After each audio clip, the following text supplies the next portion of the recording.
Okay, and we are now live on YouTube. Obviously, back again. Everybody, hopefully, you guys will come into the chat every some point. If you're watching this into the future, please comment.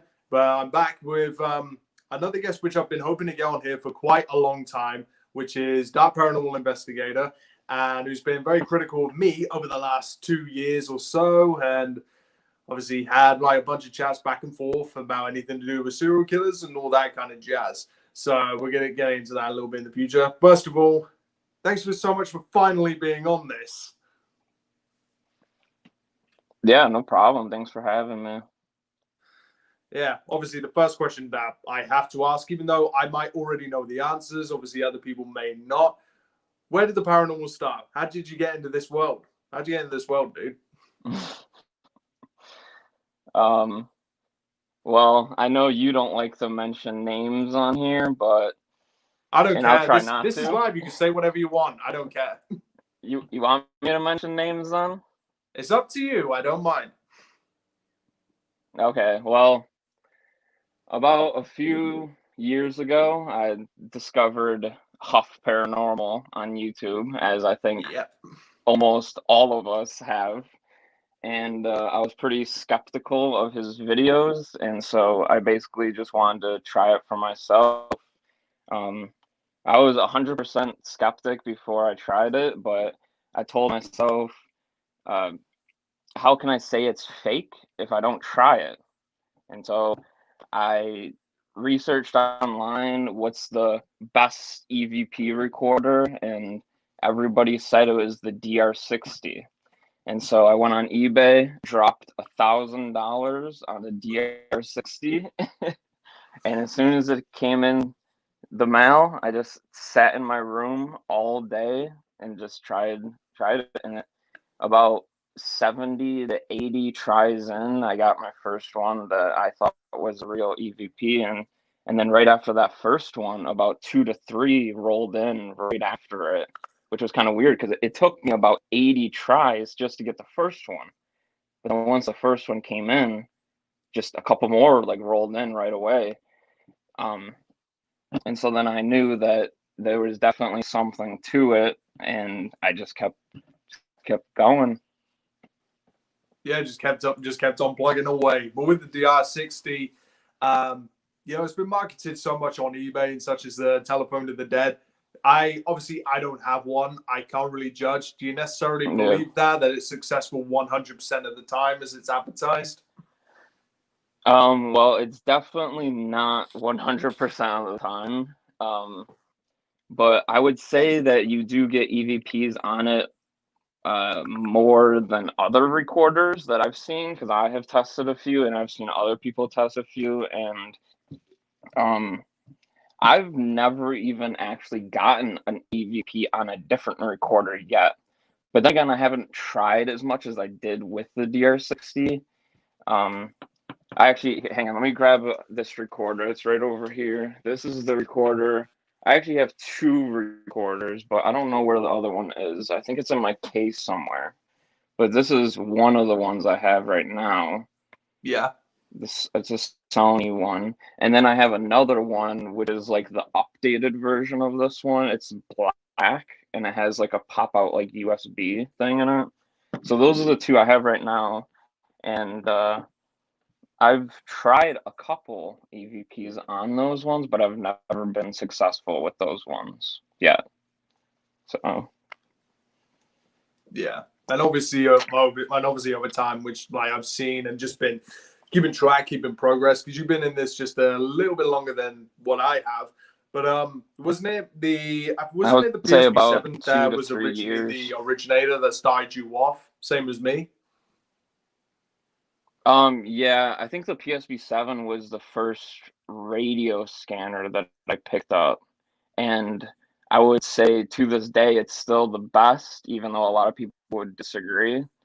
But because for one, I like to have like any type of data behind these investigations, even if that's down to seeing how fast it's scanning, seeing what channels you're on, like just all that. And with the PSP7, it has the screen on it where you can actually set the speeds and see what channels it's actually flipping through, unlike the PSP 11 that doesn't have a screen, so you can actually see the channels. I like seeing the channels and being able to set the speed. And also the PSP 7 has the AM quiet mode, which not a lot of other ones do. Yeah, because I believe it was I can't remember if it was you who told me when I first started off kind of using them with the PSP 7 quiet mode. While it does reduce a lot of the noise, does it still, like I think you told me that it cuts out a certain amount of frequencies, I think, as well. Yeah, it's kind of like detuning the frequencies, so it's like clearing up the static, but you're gonna lose some frequencies, so you're kind of sacrificing some frequencies for the clarity of the audio. Yeah. So I wouldn't like the kind, like in, especially like when I first got into this, you know, you were one of kind of the first people that kind of reached out to me, or I think I reached out to you, I can't remember, but being like overly critical of what I was doing, which I really appreciate, by the way, because obviously here I'm at now, and it kind of just made me want to approach things with a more skeptical view and a more kind of open-minded view, and just viewing things from more of a scientific, skeptical point of view rather than just a whole spirituality kind of thing. But with the amount of people which are gradually getting into spiritualism and all that kind of stuff, which isn't a problem, but the problem I see in the paranormal quite a lot is not a lot of people are approaching it from a skeptical, more open-minded point of view and letting kind of that take over. Do you still see that as kind of a thing that's going on right now in the paranormal world? Because I know you've been a bit quiet on YouTube for a bit. Wait, can you kind of like say that but in a shortened way again? Because your voice was kind of breaking up. I'm trying to move my phone closer to my house so I can get a better. Oh wait, I forgot I'm on mobile data. Can you say that again, please? With the paranormal, do you think that there's not enough people? This is the shortened version. That there's not enough people approaching the paranormal with spirit communication and that kind of thing with a skeptical point of view anymore? I don't know. That's kind of hard to say because there definitely it's like half and half. There definitely is people that just believe things right away without actually looking into it, and there is quite a handful of people that are pretty skeptical, like myself. So I don't know. There's both. There's both. So yeah, because I know that I would kind of go ahead. Yeah, I was just gonna say that when like I first started off in this kind of thing, before I started to kind of be more skeptical, have a more skeptical view on things, because when I first started, I was believing everything that was thrown at me, and then I would always wait for that comment. I would always wait for that comment from you or a message from you going, okay, what have I missed? But ultimately, that's been really helpful. Like the page as well, the Dark Paranormal group, which has definitely helped quite a lot of people that we both know, which is pretty cool. Like, is that the main goal? You just kind of want to show like what real ITC kind of is? Yeah, I'm not spiritual or religious or anything like that. I'm purely just an investigator. I just find this stuff fascinating. I don't know, I just find it fascinating, and I just want to figure how it's happening and who's actually talking, because that's another thing nowadays, is that a lot of people on YouTube will say, oh, I spoke to this specific person, but we don't know. In reality, you can't. Yeah, you don't know. You can't really prove it. The only thing that we can really prove is that we're getting unexplainable voices, and that's about it. Yeah, Can't even prove that they're spirits. Yeah, more like I mean, I call them spirits, but like that because that's the only thing I really have them to call them by, you know? Yeah. I mean, I could sit here and list all the things that they might be, but that would just take way too long. Yeah. It could be aliens. They could be humans for all we know, just in like a different plane of existence or something. We have no clue. Yeah, I thought that. I mentioned that on a stream I did like 3 days ago when I was talking about the multiple Earth theory with my friend Fran. That what if the voices that we're hearing is maybe humans that exist in the same kind of mode as we do, but in an alternate reality, which is gradually breaking through. And what if maybe they're trying to communicate to us, but we're dead to them? Anything's a possibility.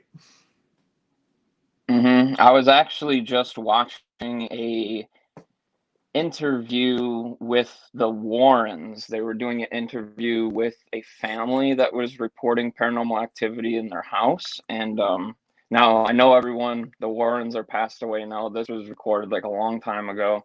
But they were interviewing the family, and the family was showing these pictures of orbs, which I'm kind of skeptical of orbs, but these ones were kind of fascinating because they weren't just like little tiny streaks in the air. Like these orbs were like rods, like they were humongous, and they were like in far in the distance too. So it's not like a piece of dust that just floated right in front of the lens. Like they're far away, and they're like huge light rods. And they had the photos analyzed by someone that could like compare like the shutter speed of the camera to like how fast the thing was actually moving, and they concluded that the thing was actually moving like almost 200 miles per hour through the air. So wow, it's made me kind of like investigate orbs like a little bit more now, because it's like I don't think dust flies through the air at 200 miles per hour. And that also may be like a reason. They caught another one too that they analyzed, and they thought that one was even faster. They thought that one was traveling at like 800 miles per hour. So it's like that may also be a reason why we can't see them, because they're going so fast, and they may be invisible at times. So like even if they were visible and traveling 800 miles per hour, you could literally they could go by your face in a blink of an eye, like, you know. Yeah, it's faster than our eyes can, see, which is, we see so much just on our cameras and such like, but it's very rare that, like, well, to me anyway, that I've ever seen anything with my own eyes.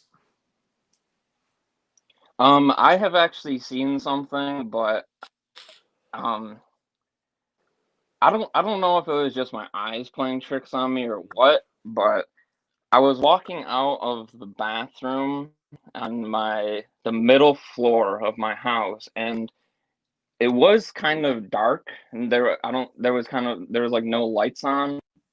But as I opened the door, there was like this like kind of black like mass, and I actually bumped into it. Like I actually felt like I took about 2 steps out the door, and then I like jerked it back, and then it was just gone.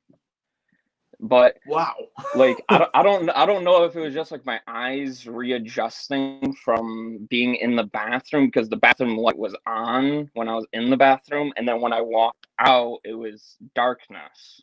So I don't know if it was just my eyes like readjusting or what, but that's a thing.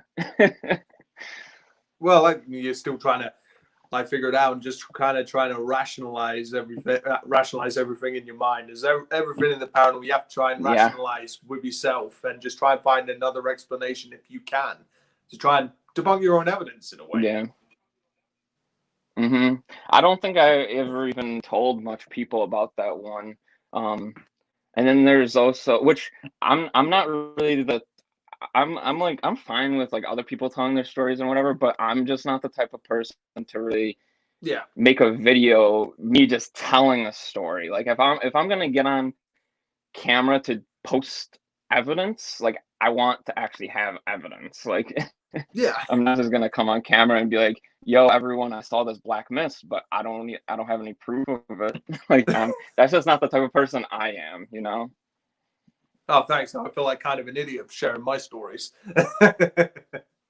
Well, like, I think it's a good thing though that people share their stories. Like, I don't have a problem with other people doing it. I'm just not the type of person to do that. And that's like another thing with like my channel is like, I don't have a problem with people making ad money as long as they're actually a legit paranormal investigator and not faking evidence. But just me personally, I just don't want any ads on my channel. Yeah. But like I said, I don't care if other people do. I don't care if other people do. That's just my choice. That's just my personal choice. Yeah, well, obviously you've like kind of got your own. Well, you got your own business, pretty much. Yeah. I mean, I do run 2 businesses, but I don't see the paranormal as a business. It's just a hobby. Yeah. But like with your business, would you be like willing to speak about that on here? Are we cool to do that? Sure. I did bring a few items if you want me to show them. I got them I got a few of like the first ones I got from like you just which is just over my shoulder over there. Oh, what, your pieces of memorabilia over there? Yes. Yes, and yeah, yes, indeed. So those were the first ever ones I got. Yeah, he's the one. He got those from me. Yeah, so like that, these are where they go. If you want to know like where these originate from, yeah, go over there. Is there anyone in the chat right now? I don't know if I can see it or not. There's one. Hi, Marie Mason, who's in the chat right now. I'm not sure, not even sure if like you can see the comments. Some people say they can see the comments, and some others say they can't.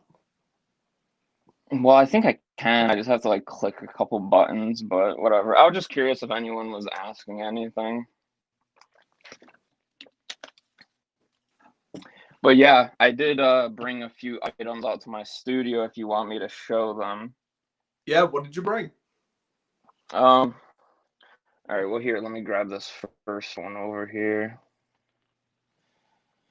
Yeah, so for anyone that doesn't know, I've been collecting true crime memorabilia for a few years now. And if you don't know what true crime memorabilia is, you probably should because you're on Jack's channel. It's basically any type of memorabilia to do with. Yeah, exactly. It's basically any type of memorabilia to do with any crime, really. So I brought a few pieces from my collection because my collection is way too big to bring everything out here. But I did bring a few pieces. So here's one piece right here. This is actually one of Dr. Jack Kevorkian's pill bottles. Oh my gosh. You can see it says Kevorkian. And yeah, I can see that. Yeah. Jack right there. And this has been this pill bottle has been authenticated through his estate because once he died, all of his stuff was sold off. And so this came from all of his property that was sold off. And for anyone that doesn't know who Jack Kevorkian is, he was the doctor back in the day that would assist in those suicides. And he did over like 130 assisted suicides. And for one of them, he was actually charged with murder. And so he did go to prison for a assisted suicide. But yeah, that's basically Jack Kevorkian. He would assist suicide people that were terminally ill. So he wasn't just some crazy dude going out there just slaying people. He was an actual doctor, and he would only deal with people that were terminally ill and people that agreed to be assisted to die. Yeah, because wasn't it like didn't like Dr. Kevorkian, wouldn't he actually contact the families as well to let them know that this was happening to their relative or loved one? And kind of like the sad thing about it too is the family couldn't be there when he was doing the assisted suicide, because then the police would try to charge them for being involved in it.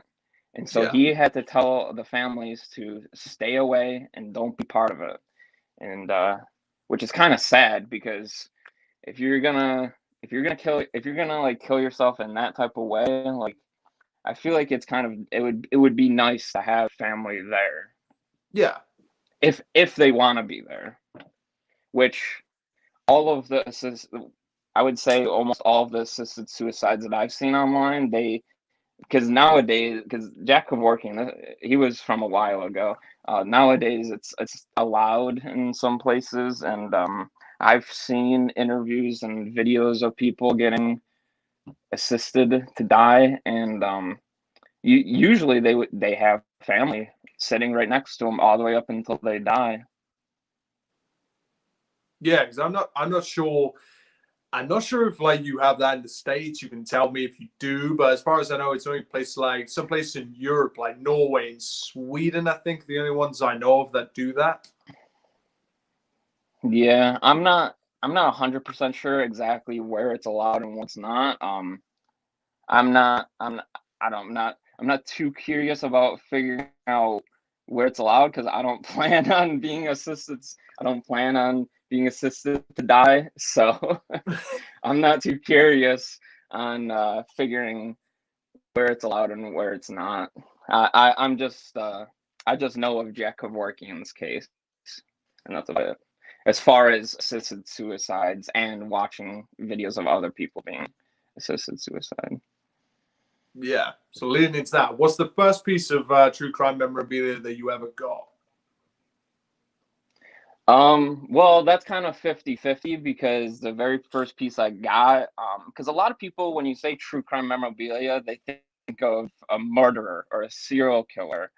But the first piece of true crime, well, I would say majority people would straight just think serial killer. But the first piece of memorabilia I ever bought was actually a letter and envelope, handwritten and signed, and it even had a drawing on the envelope by G.G. Allen. Oh, that's awesome. The punk rocker G.G. Allen. Yeah, I know G.G. Allen. Yeah. That was the first piece of memorabilia I ever bought, and I still have it to this day, because get Gigi's, like, the only thing that you can get from Gigi that's actually better than a letter is some of his artwork, and there's not much of it, and it's very, very expensive. And the letter and envelope I have, it has a little drawing on the envelope that he did. So I'm kind of happy that I have that, because I can at least say I have at least some of Gigi's artwork, you know? I'm not too worried about going out there and actually buying like one of his like paintings or anything, like, because they're super expensive, super rare. So I'm happy with just a little drawing on the envelope. Yeah, so now we got one of my favorite channels in the chat, Bizarre. Hope I said that right, dude. Welcome. And, that's my, well, I don't know if I should say his name. yeah, I'm sorry. I keep forgetting your name, so I'm not gonna say it, dude. I know I've got you on Facebook, but I'm terrible. But yeah, with like that kind of fascination, like serial killer stuff is all pretty much I watch. But it's just knowing that eventually, like, all the pieces which maybe you have or pieces that other have are eventually going to become so rare and just skyrocket in price. Like I remember when you was telling me about you'd have a John Wayne Gacy painting, which would be worth maybe $100, and gradually going so far up in price. But I think there was a number of them which I think were, I can't remember if it was John Wayne Gacy that were actually burnt after discovering what happened, but there is still a few pieces out there. Yep. John Wayne Gacy, if you actually went and wrote to him or corresponded with him or visited him when he was alive, you could probably get a painting out of him for, I would say, less than 100. And nowadays the cheapest you'll find is 1,500. That's about the cheapest they go for nowadays, is 1,500, and they can go all the way.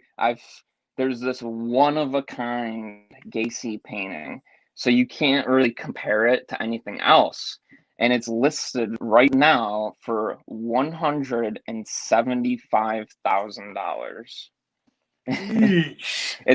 It's a one of a kind though, so it's hard. You can't even compare it to anything. Like, if that dude wants that much, then that's how much he wants. Like, you can't even find another one, you know? Yeah, but people, that's how some of this stuff is. Yeah, someone will eventually buy that for sure. I mean, I've only just kind of... It's possible. I've only just started my collection. Only just sort of semi-recently. Let me see. Pogo is the most prized one for me out of any of it, which is a comment that we just got there. Yeah, the self-portrait Pogos, the cheapest they go for about nowadays is $2,000 to $3,000. That's the cheapest, though. You will most likely find them for more. Yeah, well, like I said, I've already just kind of started. Like, the first ever pieces I got was from you, and which was the piece from the Armand Mivas house, which Armand Mivas was one of the first kind of serial killers, which, well, not really serial killer, but he only killed one person, as you know, which like fascinated me, and like to actually own a piece of his sort of fabric in his house is just, I don't know, that's just it, you know, a lot of people might say to me that it's a very strange hobby, but for me, I just find it more fascinating. I'm fascinated by the psychology, their minds, why they do what they do. Is it the same sort of fascination for you as well? Is what the same for me? I'm sorry, I heard like all of that until like the very last part. Oh, sorry, was that my vape?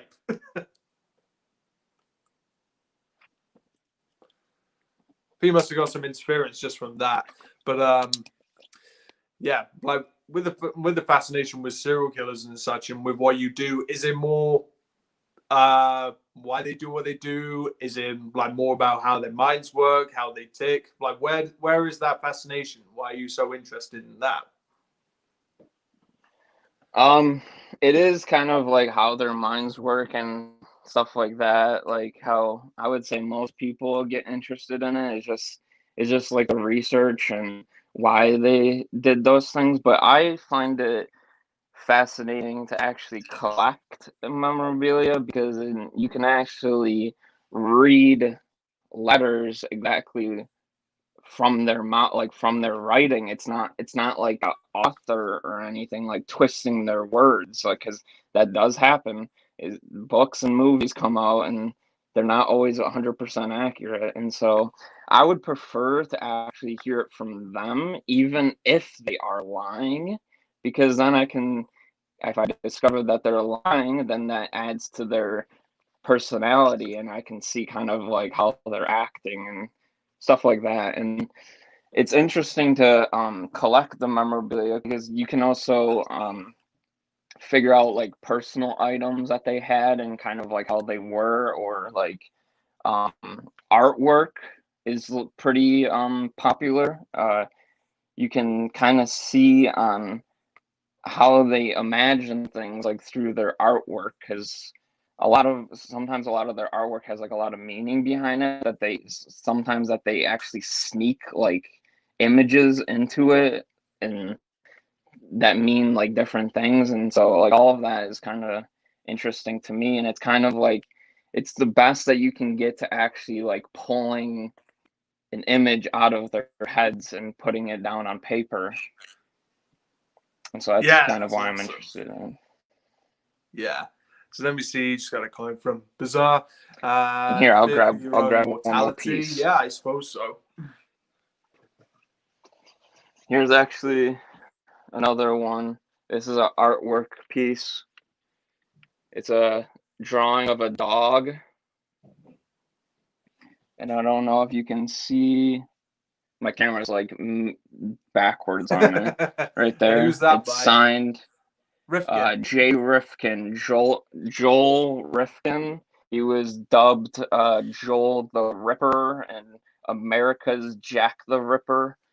If I recall correctly, he killed 17 people, if I recall I that think number so, yeah. correctly.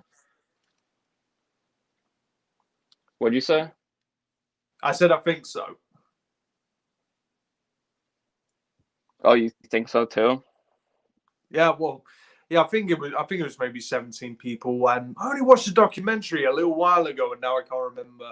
Let me see. Bizarre. Looks like Brian Peppers. Yeah, so that's like some artwork from Joel Rifkin. I find this drawing pretty fascinating because if you actually look at a photo of him getting like dragged out of the police car, you can see his eyes that are like bugged out, like kind of like this drawing. Like Yeah. this dog literally looks like Joel Rifkin, but in like Yeah, dog dude. form. Yeah. Like it's crazy. I'm like how sometimes like I don't know if Joel like did that like on purpose or like if it just came out of his head just naturally. Like I don't know. I just find this drawing kind of creepy and fascinating because he's got like the bug-eyed eyes that like Joel had when he was like getting like dragged by the police.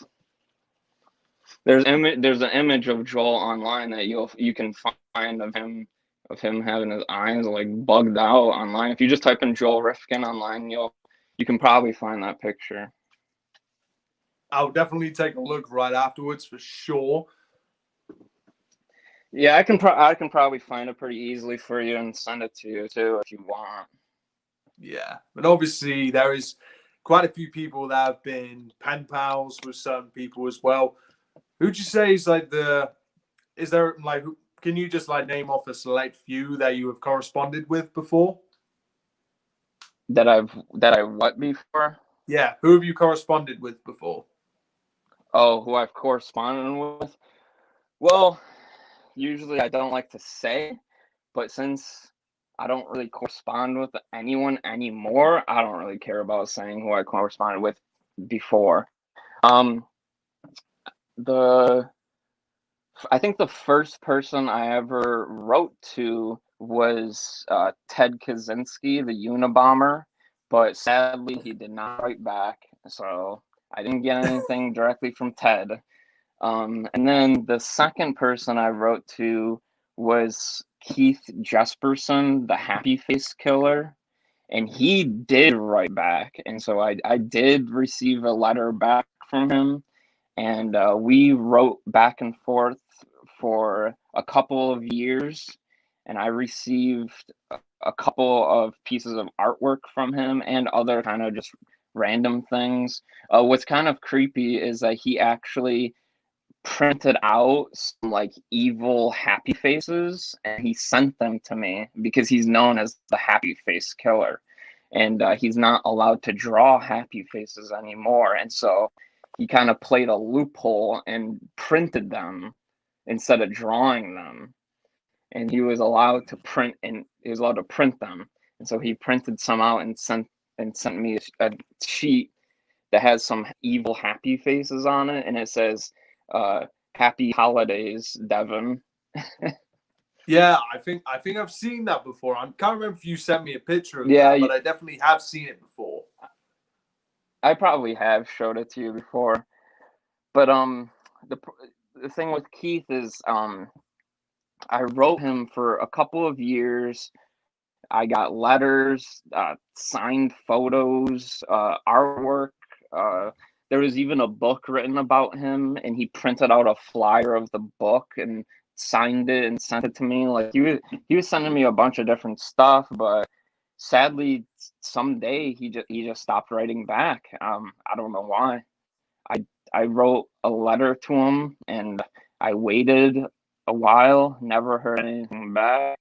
And so I wrote another one saying, "Did you get my last letter? Like, the hope everything's okay." And I sent it, and still nothing. So I don't know. I don't know what happened to him. Yeah, well, like the first, I remember telling you about it. I did send a letter to, well, I did send a letter to Armin Mivas before, but and then you told me I wrote a letter to him too. Yeah, that he doesn't have a track record of writing back, and I thought you could have told me before, but but yeah, so no luck there. Well, I think I told you that I'd never heard of him writing anyone back before, so no, which I haven't. I've never heard of him writing anyone back, but me and you and a handful of other people have tried to write him, and so far I haven't seen him write anyone back yet. So no, I even wrote the letter entirely in German as well, which took me an hour and a half to do. Jeez. I wrote mine in English. I know he can understand and read and write and speak some English, so if he actually got my letter, I bet he could read it. I think he just doesn't want to respond because he knows that people are only interested in him because he's a cannibal. Like, and some of these guys just don't want to be like known as that anymore, and they just don't want to talk about it anymore. So I think he knows that people are hitting him up because they know he's a cannibal. They aren't just hitting him up because he's Armin. They're hitting him up because he's a cannibal. Should be obvious. Yeah, that's the thing with like a lot of these guys. Like they know why you're writing. They know that like that you're interested in, that most people want stuff back. So that's why a lot of them don't write back, like Kaczynski, like, and DeFeo, and it's hard to get letters out of some of the bigger names out there nowadays.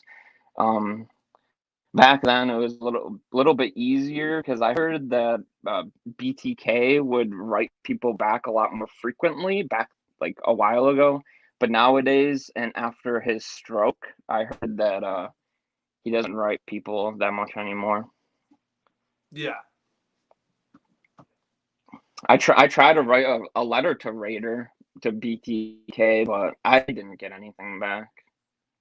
Yeah, because I've seen just with it was an American news report, which I sometimes watch some of that on YouTube, and only semi recently BTK's daughter is speaking out about her father now and is being a bit more open, like with a lot of people, about her life as the daughter of BTK and such.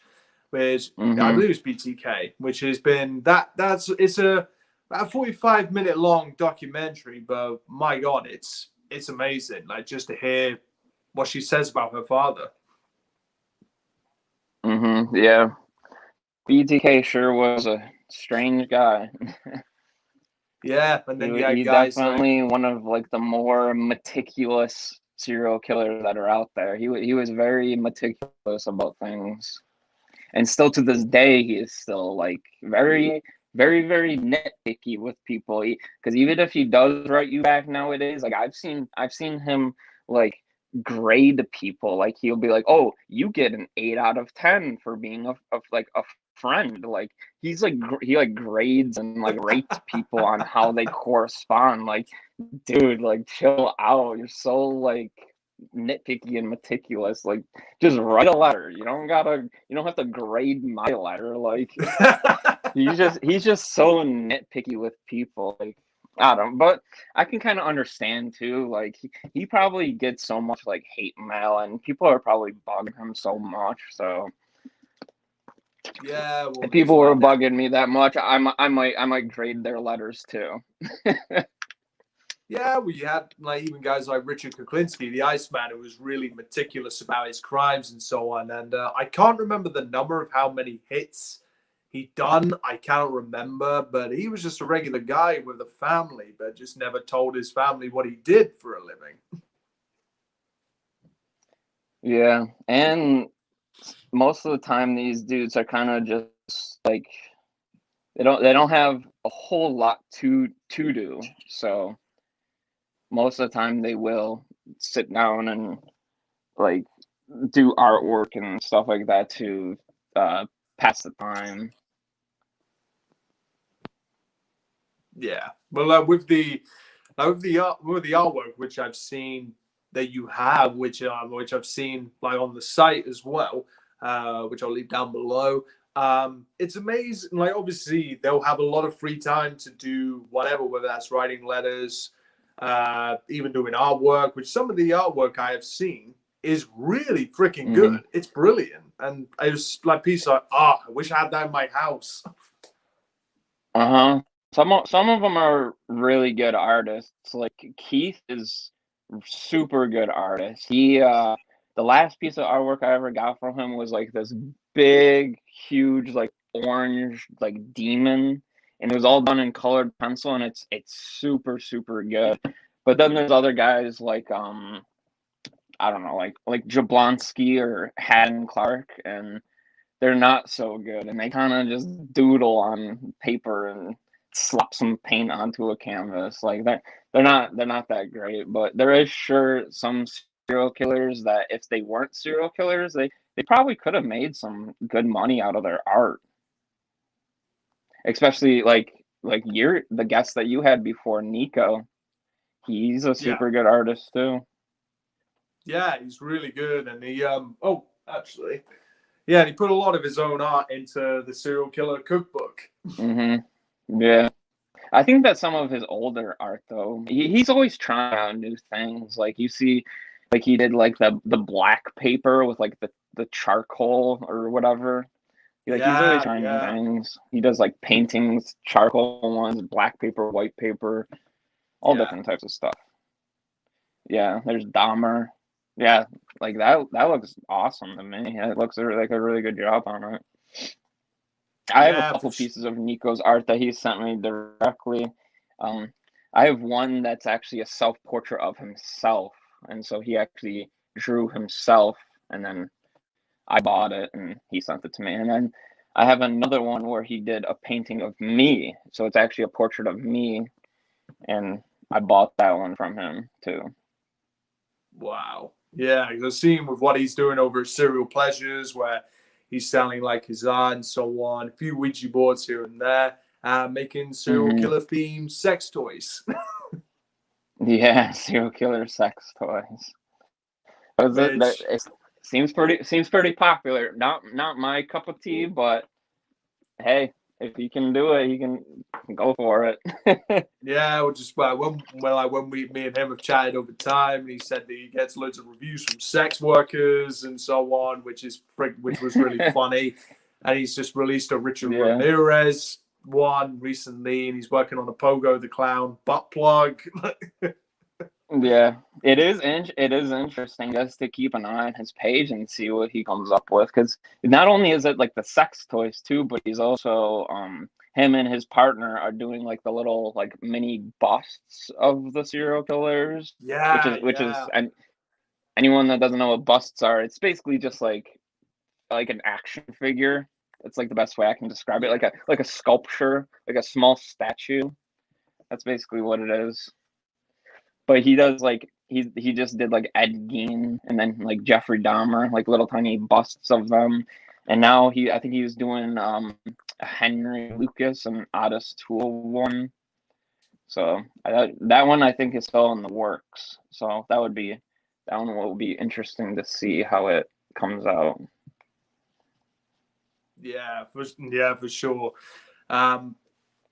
Plus, like, if we're staying like just a little bit on the subject of crime memorabilia, like I've seen like even things which there's a lot of things which I'm sure as collectors that we wish that we owned, like things like I can't remember if it was Ted Bundy's car, but I've seen like some people like with shavings of Ted Bundy's car. Like I know you've been to see the car as well. Like there's certain things which I'm sure that we wish that we could own. But what is probably the best thing that you have seen? I know you've seen like the Bronco from OJ, the Bundy car. Like, what is the most interesting thing that you've seen? Well, yes, I did get pieces of Bundy's car. They're very, very small, rusty pieces, though. And I think the pieces are actually from like the floorboard or like the flooring of his car. Is your question the best thing that I own or the best thing that I've just seen? It can be both if you want. Like, why don't we start with like the thing that you own? Okay. The best thing that I own that I like the most is actually a self-portrait painting done by Robert Berdella, the Kansas City butcher. And the reason behind that is just because I find Berdella's case the most interesting. And so to actually have a painting that he did of himself, since it's a self-portrait, I find pretty fascinating and pretty cool to own, because Berdella's my favorite case. I find his case is the case that I find the most interesting. So yeah, the I suppose self-portrait would there's be something for me which is, I suppose, I guess in a way, there's a fascination with actually touching something which one of these guys has touched in the past. There is something like that for me. It's nothing to do with spirituality or anything like that. Just knowing, okay, they've touched what I'm holding.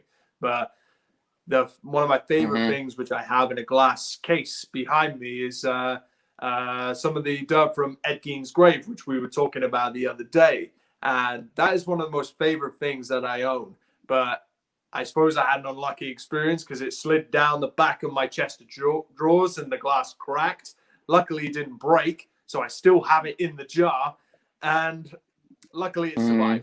And I still have that, but I keep it very closely protected now. Yeah, you told me about that. A lot of my stuff is either behind frames or in a display cabinet behind glass. So I try to be as careful with my stuff as possible, because a lot of the stuff can be easily ruined, because some of the stuff is just artwork on a piece of paper. You could accidentally drop it and rip it. You could actually spill something on it. So I try to keep my stuff as well protected as possible. But before we get off the topic of Bundy too much, let me grab one more thing that I brought. Yeah, sure. This is actually a card that Bundy sent to one of his ministers. And it's actually signed by Bundy. Right there, you can see that it's signed Ted. And it says, to Sean, thanks for... It either says thanks for caring or thanks for coming. To Sean, thanks for caring or coming. Peace. Yeah, peace, Ted. And this is like one of those how do you pronounce it? Like psalm cards or plum card. I don't know how to pronounce it correctly. But this is a card that he sent to his one of his ministers, and I got this actually directly from the minister's daughter, because her father passed away, and so this was kind of just left in her property, and she didn't want it anymore, and so I scooped it up and bought it. That is awesome. That's crazy. Wow. That's crazy. I can't believe it. Yeah, she had some letters written by Ted too, and actual like prison stamped envelopes, and she had a couple of things, but this is just the one that I picked up to buy from her.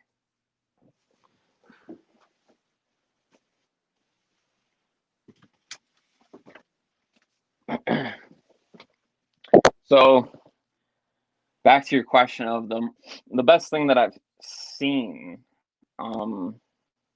That's kind of a hard one to answer, because I've seen Bundy's car, I've seen the OJ Bronco that was in the police chase, I've seen Gacy's clown outfits, I've seen Charles Manson's guitar, Ed Gein's tooth.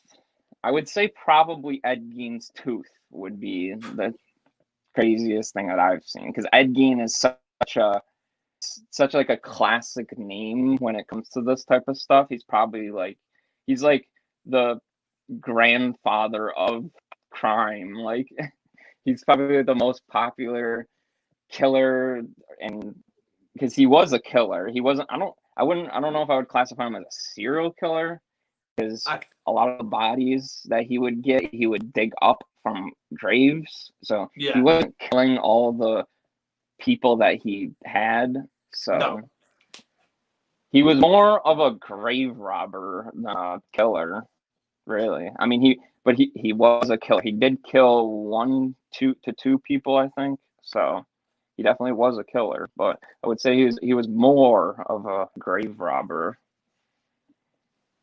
Yeah, I think he only killed. Well, as far as I know, he killed the I can't remember the woman's name. She owned the local shop in the town where he lived. I think it was Bernice Warden. Bernice Warden, yeah. Yeah. Yeah, I remember again. Pretty sure he kind of the craze. The inspiration for Texas Chainsaw Massacre. Yeah, Ed Gein is the inspiration for Texas Chainsaw Massacre, Psycho, Silence of the Lambs, like Hannibal, which is kind of Silence of the Lambs, and I guarantee you that there's a couple more too that were based on him, because he was kind of like the original guy to I wouldn't say original, but I would say the most popular guy to actually carve off the skin off of people and then actually like wear it. Like he would make masks and eating bowls out of people's skulls and stuff like that. He would basically utilize their skin for his own wants and needs. Yeah, like a lampshade made out of a human face. I've seen some of that, which really gory, but really fascinating. They had the skill to do this. Well, I don't know if it would require much skill. I think you just got to be a little crazy to cut into somebody. Obviously. Yeah. I don't think there's much skill behind it. You just got to be kind of crazy. Well, one of the last sort of questions I have with the collection, which you built up over time, do you ever hope to show it in maybe like a museum of your own kind, something like that in the future? I would like to. I have contacted a oddities shop that's near me. They deal in a little bit of oddities, but it's mostly paranormal stuff. Like there's actually a shop near me where you can walk in and buy a PSV7. So it's really kind of cool. Like we don't have anything like that here in the UK, really. Yeah. There's a shop about 30, 40 minutes away from me, and you can walk in, you can buy a Ouija board, you can buy a SP7, you can buy some voice recorders. The owner of the place is really nice. He builds the box enhancers too, and he sells them. He'll teach you how to make them. He does different types of like event classes, and so it's pretty cool to have like a store like that near me. But I contacted him, and I was trying to partner with him for me to bring some of my memorabilia into his building and set up like a special limited time event for a true crime gallery. But sadly, he kind of didn't really give me a good reason why he didn't want to. He just kind of told me like he just wasn't ready at the time. Like maybe he said maybe in the future or something like that, if I recall correctly. And so a long time after I asked him, I messaged him back again, and I'm like, have you changed your mind at all about this idea? And then he just never messaged me back. He just ignored my message. So I'm not sure. I think the only way that I'm gonna be able to do it is if I actually do it by myself, and that would require some work. I would have to find a building and make sure it's all up to specs for people to come in and all that baloney, and it definitely cost me quite a bit of money, which so like it's something that I would have to prepare for and do a little bit more research. Because I was hoping that dude would partner with me so I could get like a little bit of like a taste to see if people in this area would be interested in it before I try to blow a ton of money and open my own place, you know?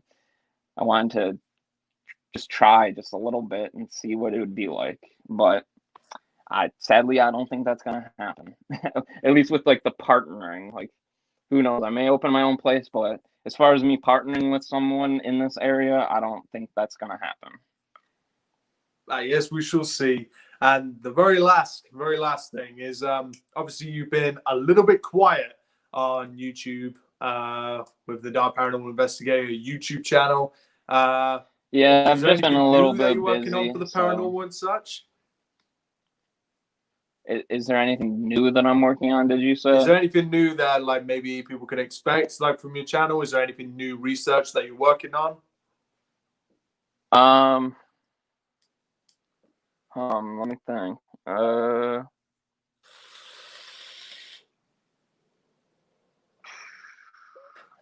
don't think so.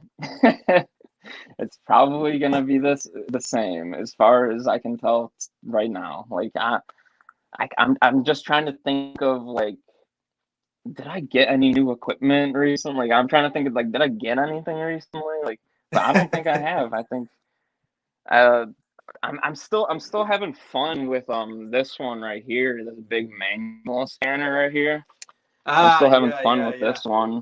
So and yeah, so I don't think there's really anything new that I'm gonna do right now. I've just been kind of busy with my other two companies, so I haven't been able to do much videos recently. But I do plan on trying to get back on track. It's just kind of hard because it is just a hobby. It's I take care of my two companies first before I do my paranormal stuff. Yep. And very last thing. What's the name of your website? It's darkmemorabilia.com. Yep, and I'll leave all and the links I have two more items if you want me to show. Yeah, sure. But just before we go, yep, go. Okay. This one, let me just grab it. This one is actually, I don't mind saying, this is the most expensive piece of memorabilia I have ever bought. And I was actually kind of scared to bring it out here because I don't like moving it out of its display cabinet. Sorry. But I thought I gotta show this one. People will love this one. This is actually a red button-up shirt that was worn by the Amityville murderer, Ronald DeFeo. This is one of his prison shirts. He wore this in a videotaped prison interview. It's a big, just red button-up shirt. And if you go onto YouTube, anyone that's watching, if you're on YouTube and you just type in Ronald DeFeo, the first documentary that pops up should be the one where he's wearing this exact shirt. He sent this shirt to his wife at the time, but then they broke up. And so his wife sold a bunch of his stuff, including this shirt. And it's the most expensive piece of memorabilia I have ever purchased. Now, but if you do watch a documentary, make sure you at least like watch like halfway in or just watch the full thing because there's actually different clips of him, and at the beginning where it's him at a different point in time. So it's like a bunch of different clips of him mashed together from different points in time, and so you will see different clips of him wearing different shirts, but there is 100% clips of him scattered within that documentary of him wearing this exact shirt.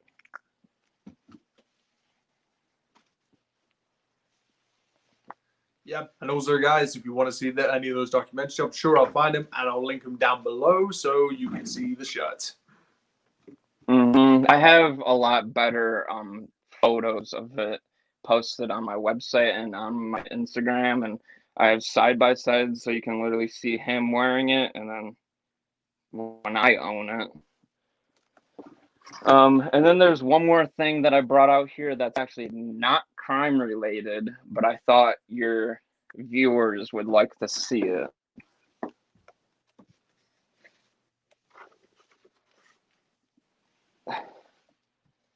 This is actually a real human skull.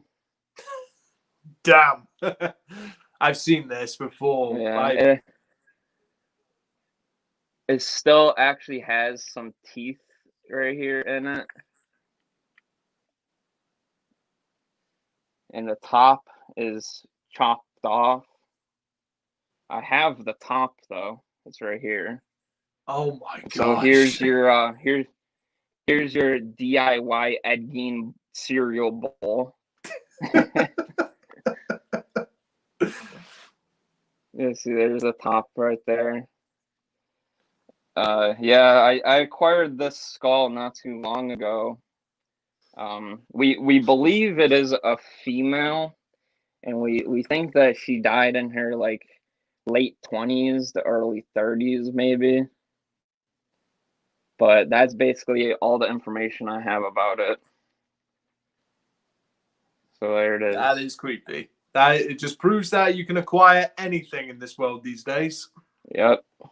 I've got someone's head. You got someone's head in your house. Yep. All right. But yeah, that's everything that I brought. But obviously you can check out all the rest of my stuff on my website or Instagram or Facebook, whatever Jack puts in the description. Yep. Because he said he would.